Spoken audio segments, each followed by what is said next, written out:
Have you ever had trouble figuring out what speed cube you want to start out with? Well, if you're just starting out, you're in the right place. Let's get into it.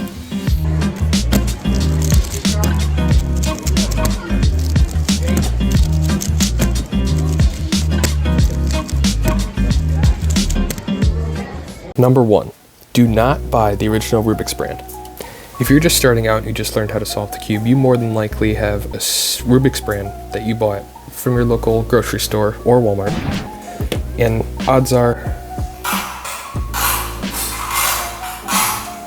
probably doesn't turn that well, and it's not that good. So I would not recommend starting with this if you're getting into speed cubing. Now trust me, you'll have a much better time with a speed cube that's automatically good out of the box. It'll make it much easier to turn, it's less stiff, it's a lot more glidey, especially if you have it set up well, which we'll talk about in a different video. Number 2, what to actually look for. For beginners, here's what matters. Smooth, glidey-like turning, corner cutting, which basically means if a piece is misaligned around here or even farther, you can just snap right back in place. And this cube can pretty much do it anywhere, which is generally good for a good speed cube. Now for Rubik's brands, can't really do that. An optional feature that I personally like is magnets, so when the cube gets misaligned, it can just snap right back in place and it won't get all messed up. For example, here's a non-magnetic cube, and if you do this, it'll look like this. It'll be deformed and deshaped, but if you do this on a magnetic cube, it won't do that as much. If you're willing to spend a little bit more money, this is also a good option. Again, 11M Duo, which used to be my main. And it turns pretty well. This is priced at around $40, and for $40 you get a dual adjustment system with center travel and spring tension adjustment. You also get, if we look inside, corner to core magnets, which also helps with alignment and misturnings. But I can also prove to you right now that price is not a deciding factor. You could spend $8 or $40 and get both very good tensioned and performing cubes. So here's the GAN 11.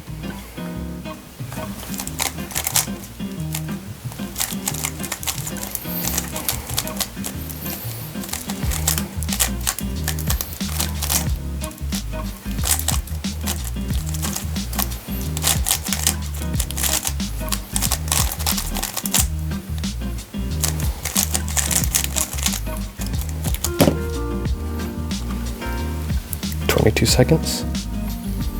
And now here's the RS3 in 2020.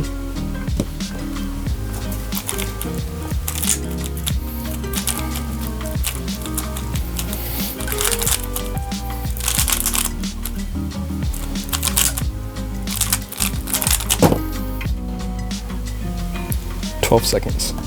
Now, to be fair, the GAN 11 solve wasn't as good as this, just because the scrambles were different, but you get my point. They're both very good performers for very different prices.